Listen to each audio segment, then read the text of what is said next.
د خیبر پښتونخوا نوی وزیر اعلی سهیل اپریدي صاحب وټاکلی شو او په دې هکله باندې الیمین ګنډاپور صاحب څه وایي.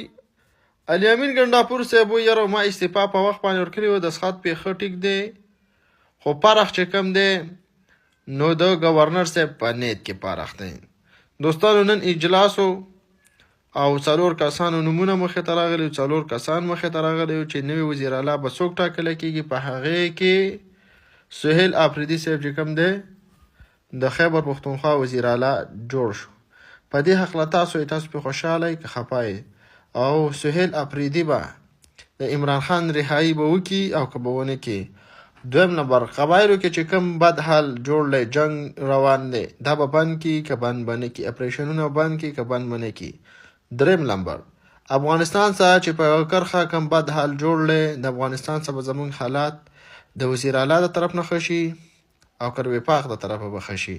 د افغانستان سره خو د وفاق د طرف نه زموږ هېڅ قسمه امید نشته دی چې یا دې ورسره زموږ تجارت چې وشي یا زموږ چې کوم تجارتي لارې بندې دي دا به کولاو شي. دا زموږ د وفاق نه هېڅ قسمه امید نشته.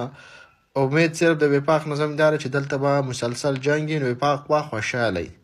سهیل اپریدي نه به هم اوس دا ګورو چې زموږ د افغانستان سره کومې لارې بندې دا به راته کولاو کړي که کولاو به نه کړي.